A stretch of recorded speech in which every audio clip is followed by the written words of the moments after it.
Okay, you guys, so this is part 3 of great books I've read but never reviewed.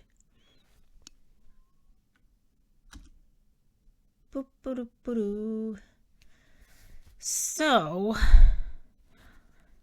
anyway, I will be gushing about these books. There will be no spoilers. For some of the books I have a vague memory, and sometimes Amazon blurbs to jog the memory. So you don't have to read any of this amount of text here. There is a cat crying outside my window, and it's the season. 'Tis the season to be meowy. I'm just going to be talking about 5 books. So anyway, let's get into this. So part 3 has a bunch of these books. And so, before I get into this, just a little update. So I spent like all day, half of all day, half of all day yesterday. Doesn't make sense, but I spent like 5, 6, 7 hours maybe yesterday researching for my first ever deep dive video. Now, I didn't realize at first how deep I was going to have to go for this video, but it's taking quite a lot of time. More time than I had thought that it would take, and so I thought I'd be able to get out that video for this week, but I don't think I'll be able to do that. So, you're going to see this video and maybe some other videos, or maybe you're seeing the other videos first and then this video. I don't really know. Anyway, so since it's so much, please, if you haven't subscribed yet, please subscribe. Please subscribe. It's a lot of work. Okay. Subscribing isn't a lot of work. You just click.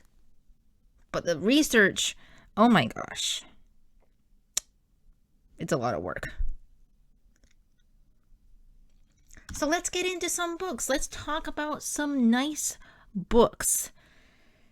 It's good to not think about that research for a little bit. Just let's talk about books. So,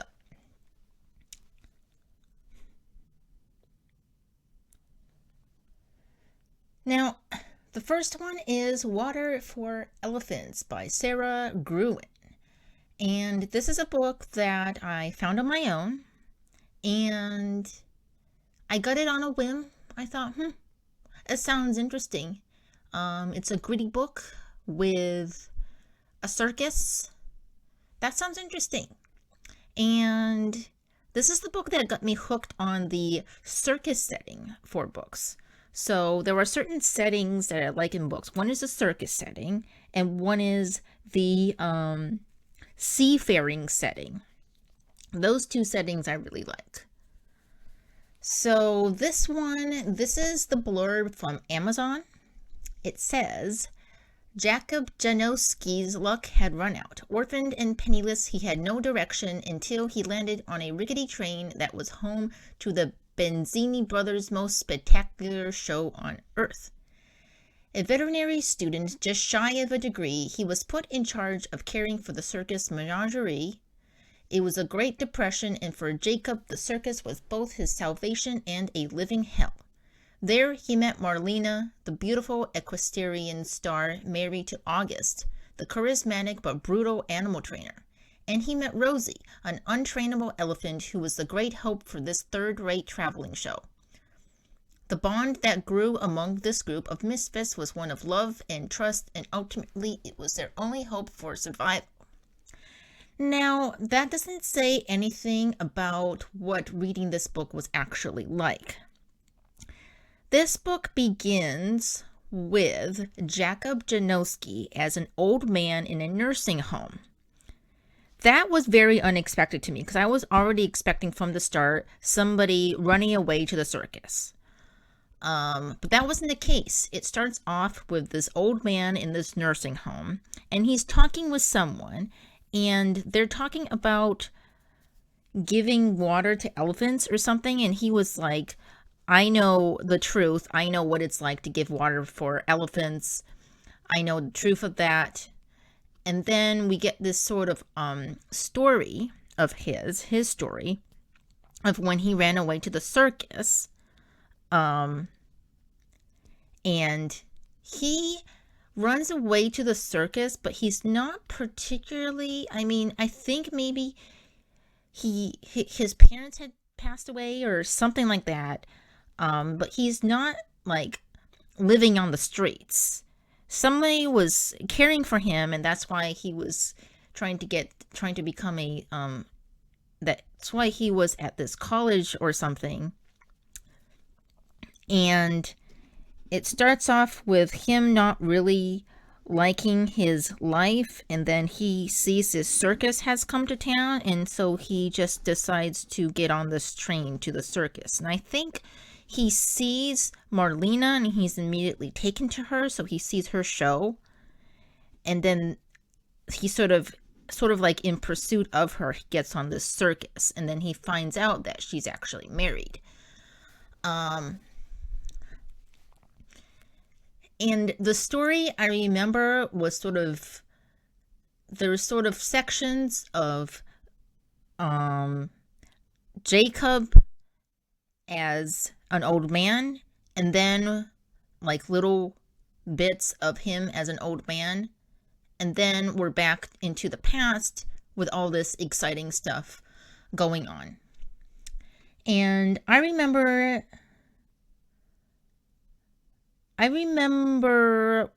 feeling like the parts where we go back to him being an old man slowed the story down. The rest of it with him in the circus and everything was very exciting and gritty and it was very dark and brutal. August is, I mean, in the blurb it says he's a brutal animal trainer. He's just brutal to people in general, too. I think I remember, like, there is a trigger warning for this. There is abuse. August is not very nice to his wife, Marlena. There's this it's not whirlwind. How do you say it? Whirlwind. Murder? No, sorry, I don't know what I'm saying. The whirlwind romance between Jacob and Marlena. So, but it took a while to get that Marlena and August were married because they didn't seem married.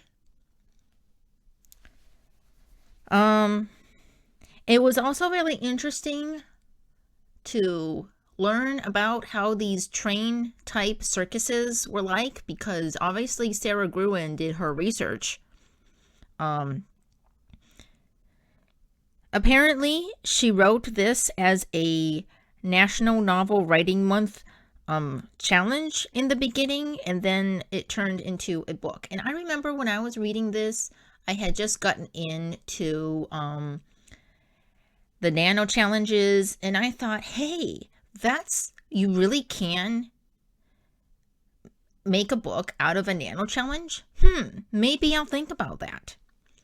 And then I thought about it, and then and then that's what happened for me as well. So my book Between Roses, if you don't know about that, I have a book, yes. So anyway, this book did make me very interested to see if there were other books with circuses in them, because this is a book. Let me tell you. Let me recommend this book to you. Like, it's a very gritty whirlwind romance with brutal human beings and some animals And there's an elephant, and there is this dark human relationships, and it's all on a train. So there's constant travel, and then the hardships of traveling. So you are, except for the parts where it goes back to Jacob the old man, you are just constantly on this train, just constantly going, and going. And the ending, very satisfactory. It's like, that is a great way to end the book. It's a great way to end the book. And I think there was a part in the book, maybe at the very end, where Sara Gruen actually talks about some of the famous spectacular show on Earth circuses. At the end, part of her research, I don't know if it was in the acknowledgments or what, but there was something at the end, I remember thinking, so circuses like this did actually exist. So anyway, that was Water for Elephants. Highly, highly recommend this book, you guys.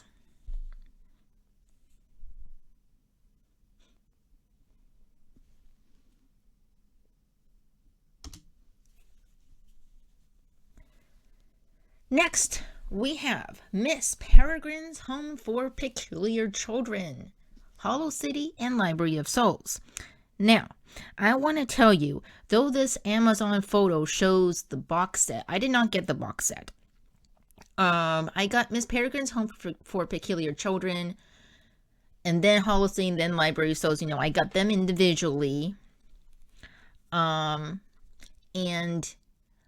I thought that this was a trilogy, because after Library of Souls,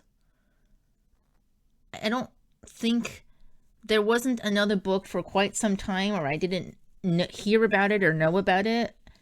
And so ending it with the Library of Souls, I mean, it felt kind of an open ending, but I thought, you know what, I can accept this. This is fine. I didn't know that it continued after this, and I thought, maybe I will read it. It was like something called like the map of, did I read the fourth book? I don't even remember if I read the fourth book, but I remember thinking, okay, there are more books, but I am not interested in reading them because I am done.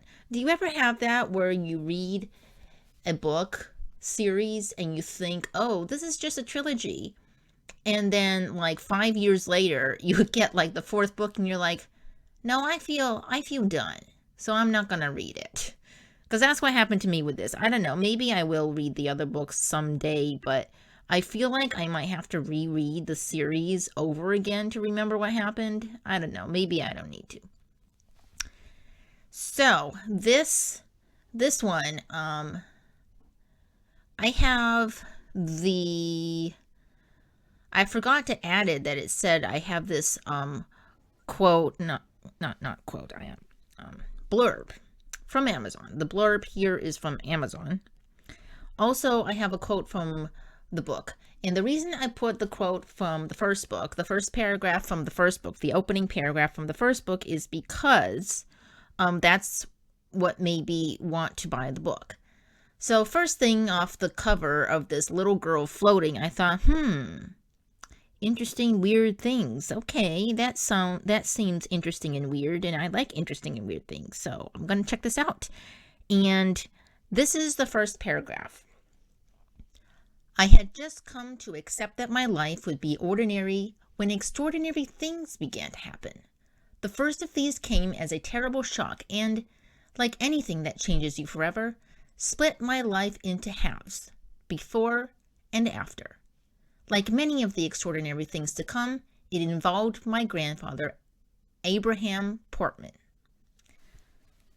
So that's the first paragraph, and I thought this first sentence is brilliant because it says, I had just come to accept that my life would be ordinary when extraordinary things began to happen. I mean, that, I mean, then you wonder, okay, what extraordinary things? What is going on? It's a brilliant first sentence. So if you are a writer person and you are watching or listening to this video, this is a very simple sentence. It's not complicated at all. Anyone can understand.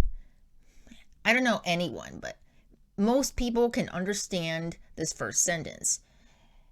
You know, maybe my life will be ordinary when extraordinary things begin to happen. You know, it's not really hard to understand. So when you are writing like a first sentence, the hook of your book, you can see that it doesn't have to be so wow and fantastical or anything. Like if you're writing a fantasy, it doesn't have to be completely, utterly fantastical or weird.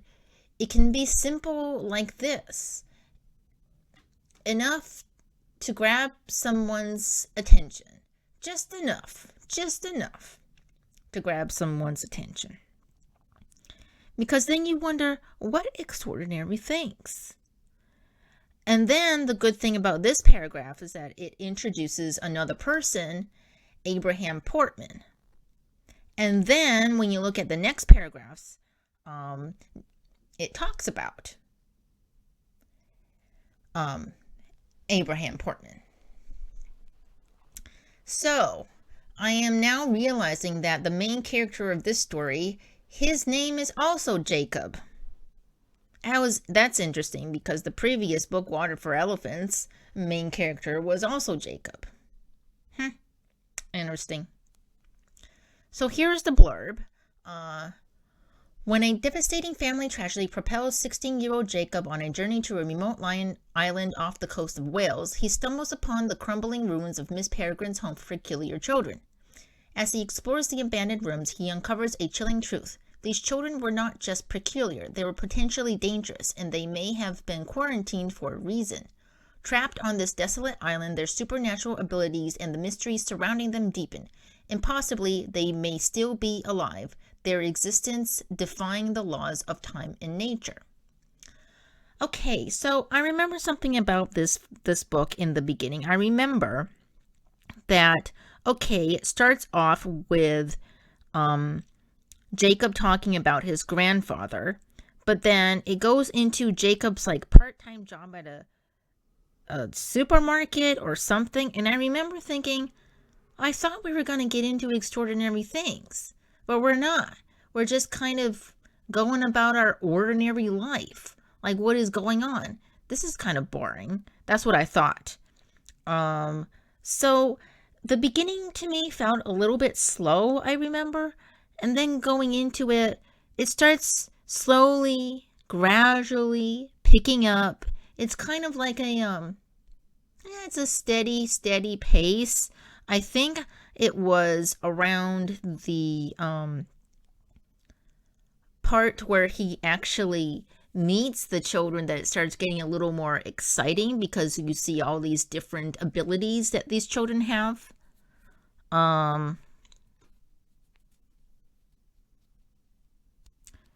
There was something I remember, this girl that he meets and has a crush on in the beginning. But the thing is, the movie was a little bit of a letdown because they changed the girl's ability. I think in the movie her ability was like breathing underwater or something. But in the book, I think her ability was fire. I think. And I remember feeling weird about, like, why did they change her ability? What's wrong with her ability of being able to create fire? Like, what's wrong with that? Anyway, so the first book was a little bit slow in the beginning, and then it did pick up when it got a little bit interesting. You start seeing abilities, but I remember there was this part where Jacob is with his grandfather or his father. No, he's with his father in this place in Wales. And for some reason, they go there together. And Jacob keeps going back and forth to this home for peculiar children. And I remember thinking, like, why doesn't he just stay there and interact with them? Like, why does he have to keep going back? And the scenes with his father was kind of like, I don't know what you're trying to do. I don't really understand what the point of these scenes are. It just felt kind of sloggy and slow. It only started picking up maybe at the second half of the book, or maybe the second half of the book. Second half doesn't make sense. Just towards the end of the first book, it started picking up a little bit. Like, okay, here we go. Here we go with the adventure. Here it comes. Definitely more exciting adventure going on in the second and third books. So, like, if you don't mind a book, I mean, it's not like it was boring. It was still exciting. But it did the first book was kind of slow. I would consider it more like a fantasy mystery kind of thing. Like solving a mystery, solving the history kind of thing, figuring stuff out. That was like the first book. And then the second and third books really gets more into the lore of the peculiar children and in Miss Peregrine's home and all kinds of other things happening around them. Some dangerous, I think there were some like dangerous creatures that were after them. And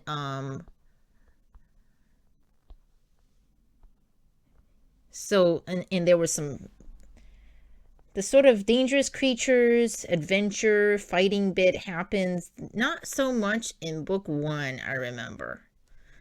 So, well, I do recommend this series, and I know that Jesse the Reader, the Peculiar Children series is his favorite series. I would recommend this if you like weird, I don't know if it's supernatural, but sort of like a little bit weird, a little bit mysterious, a little bit of a slow paced, but not boring. I mean, Ransom Riggs was careful not for it to be boring. So, although there were scenes where I was like, I wish this would pick up a little bit more. But overall, I would recommend. It's great. I feel like I'm talking in circles. So that is Miss Peregrine's Home for Peculiar Children, Hollow City, and Library of Souls. I would say that I wish the books had like numbers on them, so I know, I remember which order to read them in. But anyway.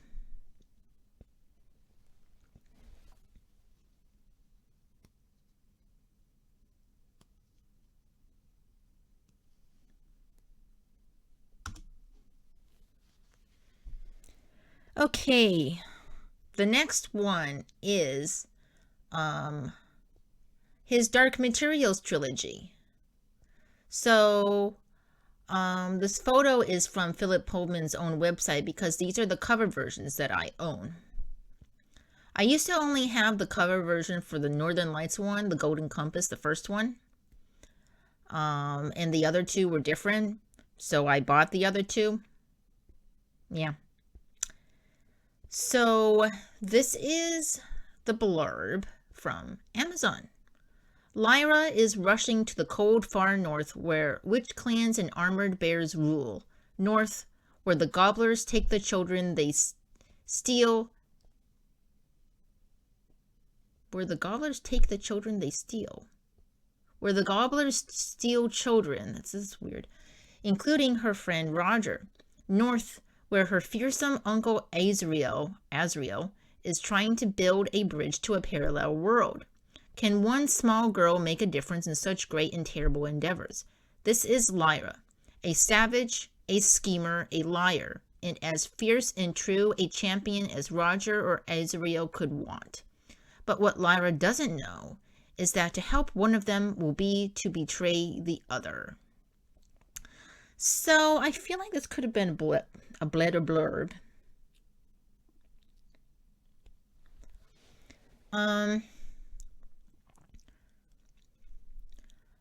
I would say that the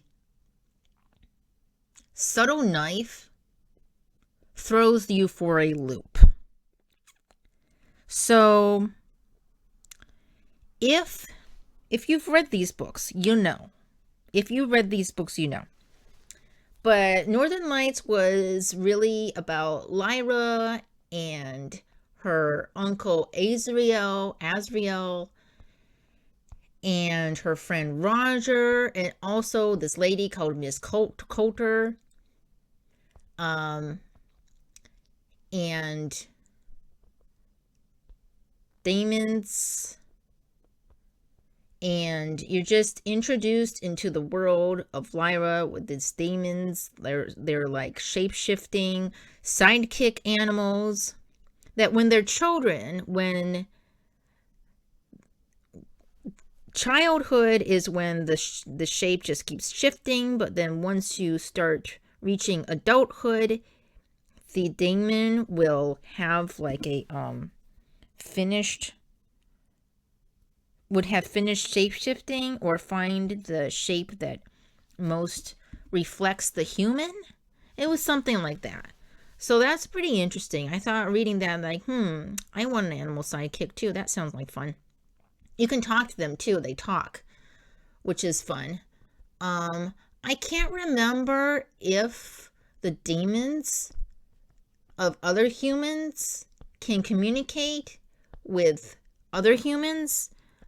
I think maybe demons can only communicate with their humans. I can't remember how the communication system works. But I remember reading Northern Lights or the Golden Compass, depending on where you're from. For a it was like it wasn't a creative writing class. It was like a fiction reading class, dissecting book kind of class in college. And that's the first time I actually really read Northern Lights. I don't really remember how I got this book, why I got this book, but I already had it with me at that point, but I hadn't read it. I don't know why. Did I read it? I don't even remember. Anyway, I have that book. So that was the first time I actually read it, and then we read to a certain point in class, and then after that I just continued reading it because it was so interesting. There's like a science with this stuff called dust, and it starts out quite complicated, so I was surprised at how complex this world building was. This Philip Pullman's world building is really complex. And there's this mystery, and then there's adventure, and it's in the north, and it's cold, and it's freezing, and there's all this interesting technology. There's these armored bears that appear, and they talk. So these talking animals things are going on. And there's this whole, like, mystery going on with this golden compass and Lyra and her adventure, and she is really fierce, and she after reading this book, I thought, I want to run on the rooftops and meet friends. I want a demon companion. I want to see this north with these armored bears and make an armored bear friend. It's very exciting. And now book 2. threw me for a loop because it introduced a new character called Will, who lives in our world as we know it, with no magic and demons. I don't think there was any magic. I actually don't really remember what. I don't think there was any magic. And Will meets Lyra. How well, that's a whole other story. And I can't say because it might be a spoiler. But anyway, this whole thing with Will and Lyra starts happening with this subtle knife thing. It's a lot, a parallel world lore situation starts getting a lot more complicated in book 2. I didn't feel like it slowed down particularly. Like, I didn't feel like the story itself slowed down. But I was enjoying myself. I was enjoying learning about this world. Okay, this is very interesting. I remember there was, I think it's in the Amber Spyglass, the last book, that we get another new character. I can't remember if this new character appeared in book 2 or not. I really don't remember. But I remember there was this other new character that appeared. And all this dust and parallel world and all that stuff starts crumbling around and doing all kinds of weird things.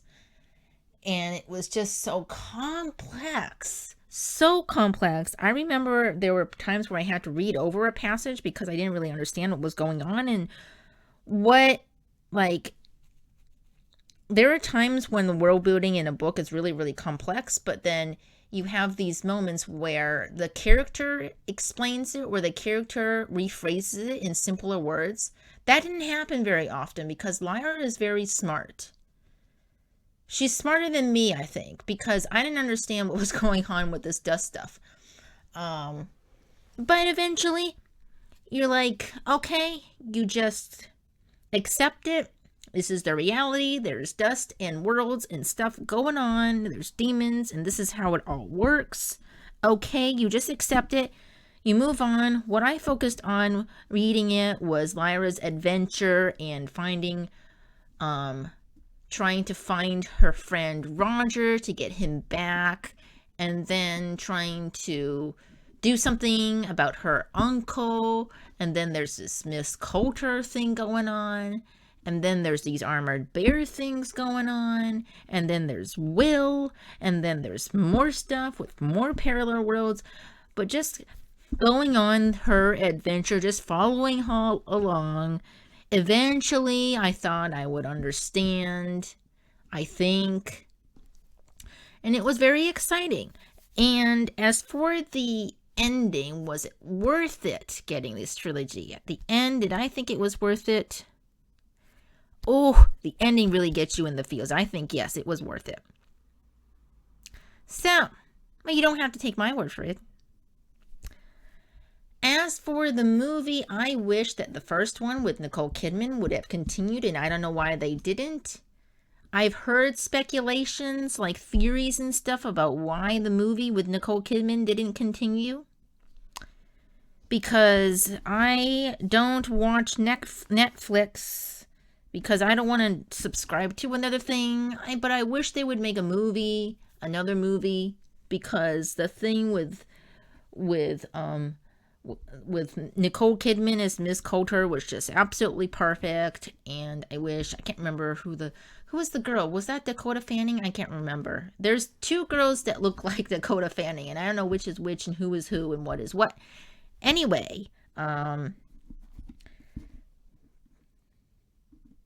who was it? Was it Dakota Fanning? I don't think so. There's a bunch of girls that look similar, okay? Anyway, so that was his Dark Materials trilogy. Highly recommend it. It's a pretty solid trilogy. I would say it's a pretty solid fantasy trilogy. Okay. All right.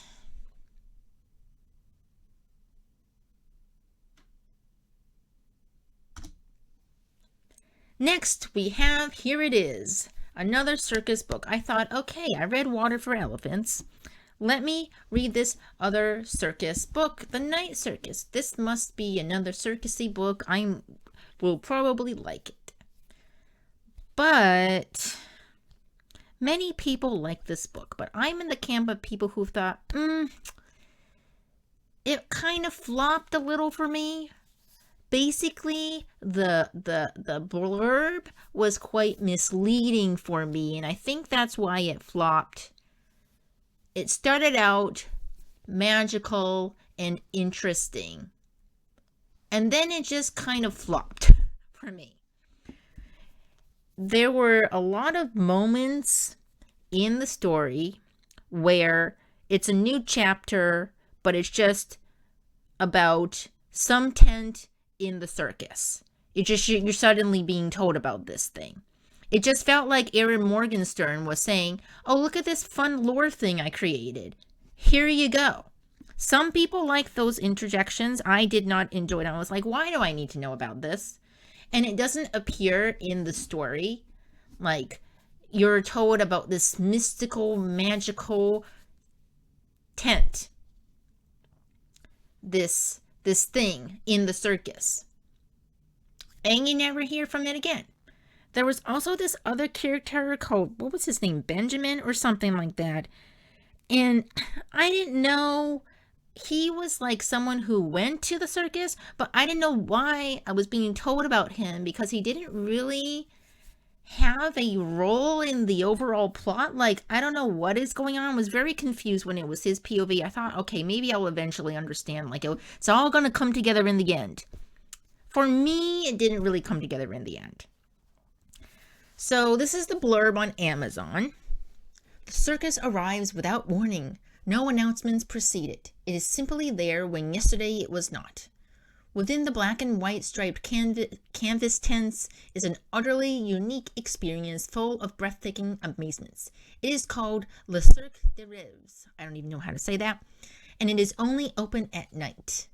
But behind the scenes, a fierce competition is underway, a duel between two young magicians, Celia and Marco, who have been trained since childhood expressly for this purpose by their Mercurial instructors.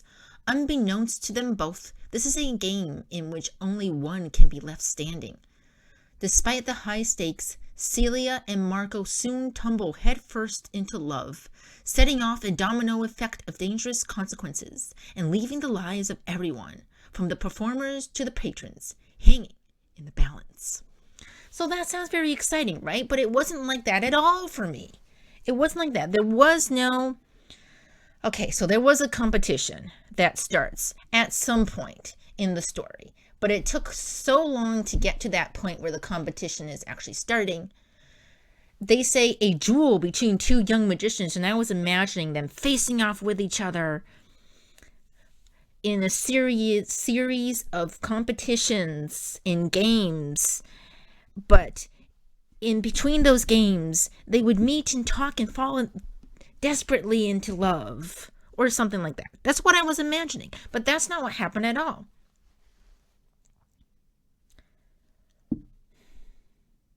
That's not what happened at all, and I was very disappointed when that didn't happen, because it made it sound like there is a duel, but there is no duel particularly. A majority of the story, they were not fighting. I didn't see any fighting. Was there any fighting? Maybe a teeny tiny bit in the beginning of their meeting, and maybe a teeny tiny bit at the end of the book. Like, I didn't even know what was going on with the end of the book. There was this Benjamin guy. There was this tree. I was very confused for the most part. There were these interjections of explaining some tents in the circus that had nothing to do with the plot. Yes, it's very magical and nice, but that's like it. To me, that's what it felt like. It felt like just vibes. And confusing with a very open ending. Like, I didn't know what happened at the ending. Like, what was going on? Like, I read the ending part over like a few times because I just didn't understand. Like, what? What happened? Are they like together now? Are they like actually dead? What is this tree thing? there's a tree thing that happens. And the tree thing is suddenly introduced at the end. I don't know, like, I don't know. Like, what is even going on? I have no idea. And there was no, like, domino effect of dangerous consequences either. I felt like. I mean, it was really like a fantasy romance. I think the romance was driving the plot, so I think this can be called a romantasy, and I was not expecting a romantasy. Like, it's not shown in the blurb, and so I wasn't expecting this to be so very, like, slow and, like, romantic, and, like, oh, we're meeting, and, like, where's the duel? Are we going to fight at all? Like, what? Where is the magic? There were, like, some scenes of magic, but, like, no duel. It wasn't like, the Sword in the Stone, where the wizards battle. It wasn't like a wizard battle. There was nothing going on. It wasn't even like the Harry Potter movies where there's just, like, these duels, and then there's actual fighting, and they're actually shooting magic at each other. I didn't see anything like that in this book. So is this a great book that I will recommend to you? It's a great book that a lot of people have liked, and a lot of people do like this vibes type of fantasy, but it wasn't my cup of tea. So don't be fooled by the blurb. This is a romantasy, and if you like romantasy, which is slow, and there's romance, and it's very romantic, and there's just vibes, and it's kind of slightly magical, and there's this circus that is magical, and you get to see each tent of the circus because Erin Morgenstern likes to tell you about it, then this is the book for you. Did I throw some shade at the interjections? Yes, I did. Interjections or interludes? But I didn't really enjoy the interludes. It had nothing to do with the plot. Anyway, that was more like a rant, wasn't it? I mean, I was just disappointed in this book. And because I was disappointed in this book, I didn't feel like reading, like, the other book that she wrote. What was it called? Like, it was called, like, the Starless Sea or something. I've heard that book is like the Night Circus, just vibes. And if you like that, great.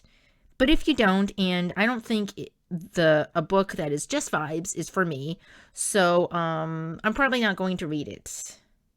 So anyway, the Night Circus, it's okay.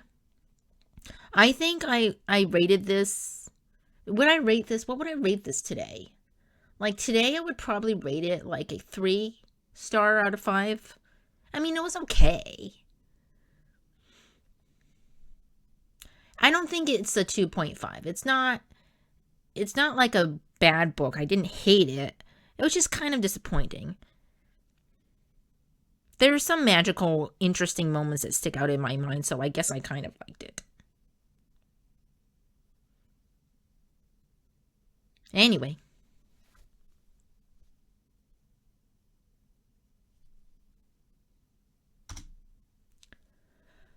Okay, so this is the last book I'm going to be talking about. It's called The Timekeeper.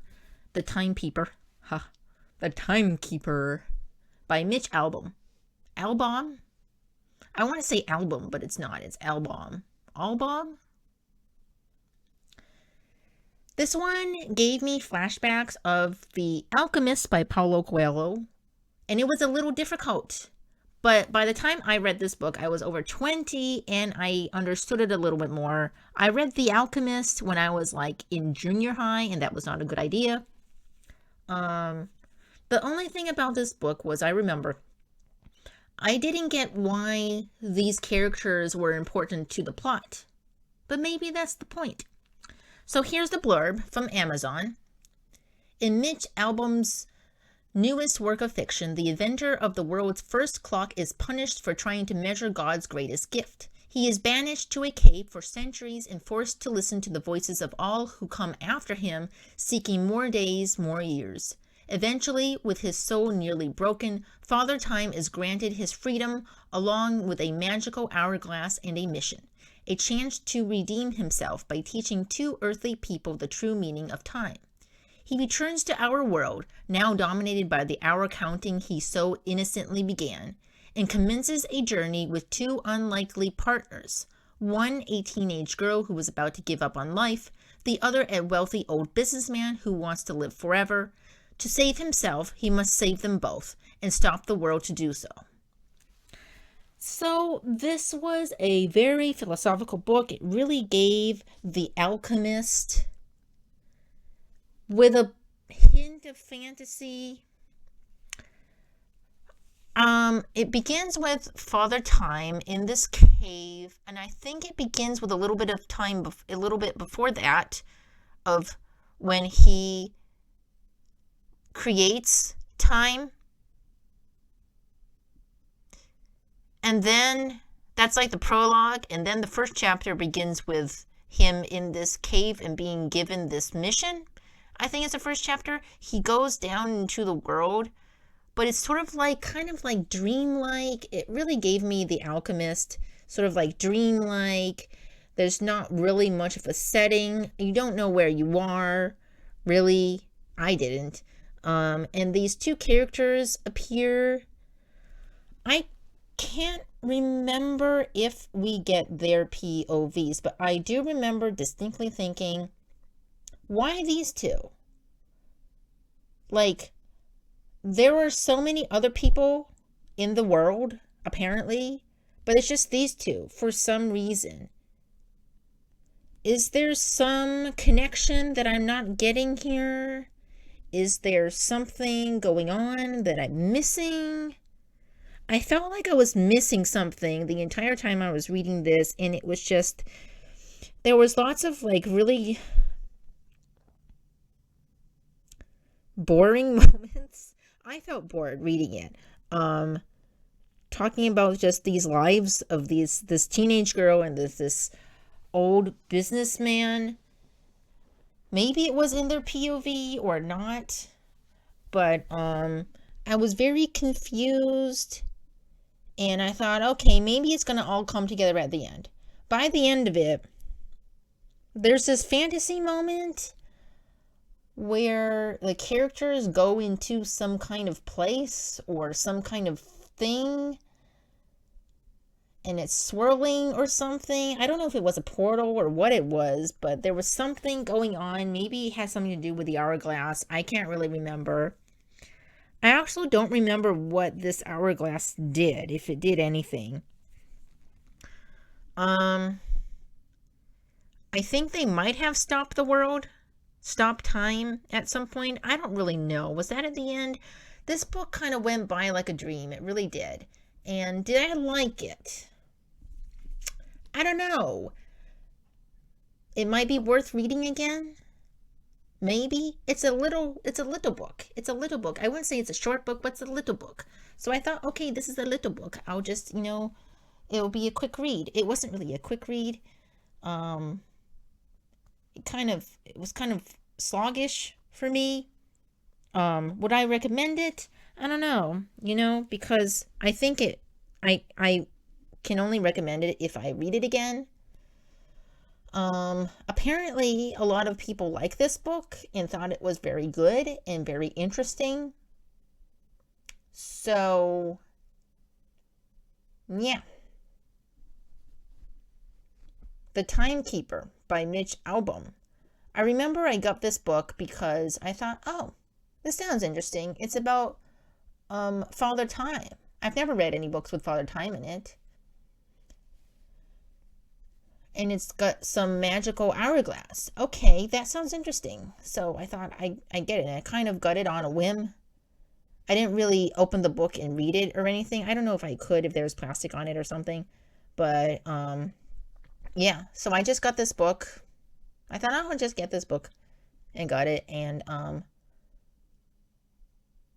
kind of regretted it. I don't know. I think I kind of regretted it because it reminded me of The Alchemist, and The Alchemist was so hard to understand for me. Like, I didn't get it. Like, what was the point? But maybe that's the point. You know, like, you think, what's the point? And maybe that's the point. I don't know. Have you read The Timekeeper? Like, what did you think of it?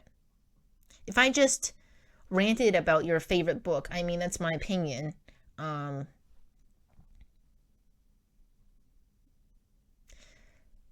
Did you like this book? If you liked this book, I want to know, what about it did you like? No spoilers, but, like, what about it did you like? Because I want to know what was good about this book. Then maybe I'll reread it someday. Who knows? Only time will tell. See what I did there? Because we're talking about a book about Father Time, you know. Okay, anyway.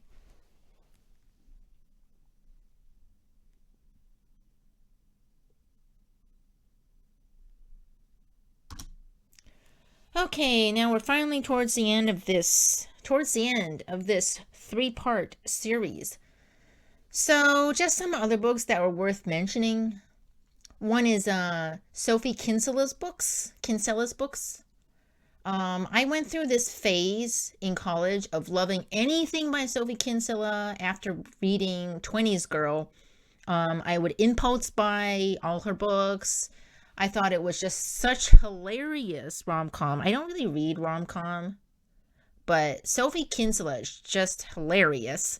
I could potentially dedicate an entire video just talking about her books.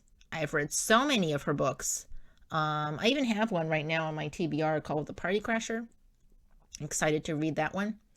I even watched the movie, The Confessions of a Shopaholic, despite hearing that people said it was a flop or something. But I had great fun seeing how the film did the book, because I usually don't watch the movie if I've read the book, or vice versa. But this time I thought, you know what?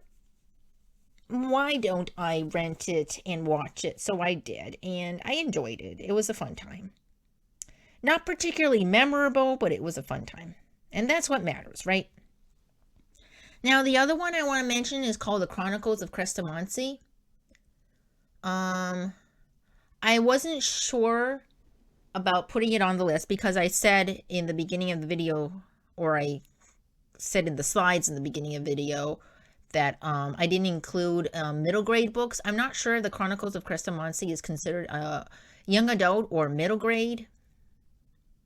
And I think I might have skipped some books.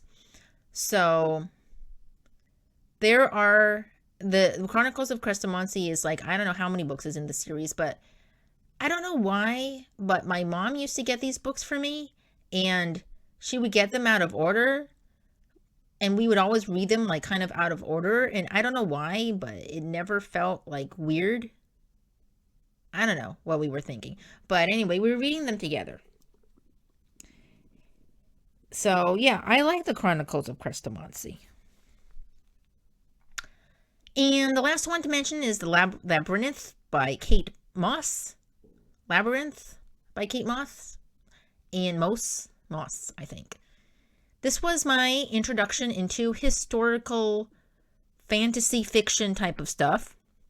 When I read The Labyrinth, when I read The Labyrinth, I was in junior high, I think, and 15, maybe 16, I don't know. But there was this scene, and I distinctly remember, there was a scene of this character in her bedroom. It was a bedroom scene, a solo bedroom scene. I think I might have been slightly young for that. I think I got this book on a whim, like when I went to the States and bought a book. I don't know if it was in the States actually that I got this book, but I remember thinking, wait a moment, what is she doing? So anyway, she was having a time in her bedroom. And then I read Citadel. And oh my gosh, Citadel was such a great book. This is many years later that I read it. It's in fact more recent now that I read Citadel than I read Labyrinth. I didn't realize that Citadel was part of a trilogy with the Labyrinth. It's part of a trilogy. I can't remember the name of the trilogy, but it's part of a trilogy. It's the third book of the trilogy. So the only book that I haven't read is the Sepulchre. I don't even know how to say it. Sepulchre. I don't know how to say it. Okay, I have no idea. But I read the Citadel as a standalone, and I think it can be read as a standalone. Like, you don't have to really know what happened previously. I didn't feel that way. There was a character in there that I was like, this character seems familiar. Like, why do I seem to know this character? So there was this one character that I think appeared in book 1, but it wasn't a particularly major role, and you didn't really have to know about his lore or his past or anything, or his story, in order to understand what's going on in the Citadel, because the Citadel really was its own story. Although the ending, there was something that happened in the ending of the Citadel that I felt like, wait, am I missing something?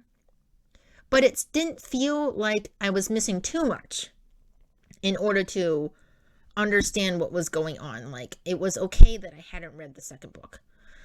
But now that means I have to get the second book. Gotta read that one.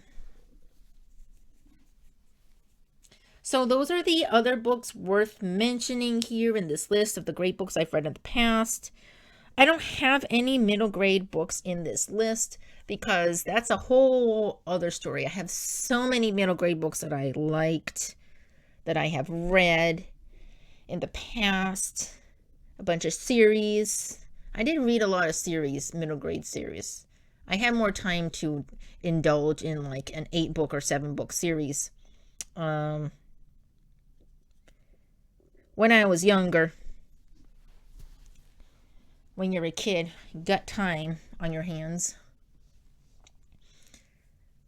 I read an 8-book series. I read a 7-book series.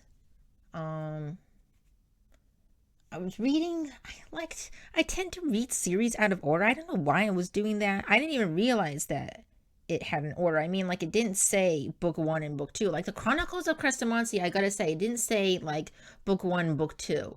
It was just titles. Kind of like the Miss Peregrine's Home for Peculiar Children books. They don't have, like, number 1 and number 2 on them. I wish they did, because I get confused all the time what order you're supposed to read them in. Anyway, other books worth mentioning. Ta-da!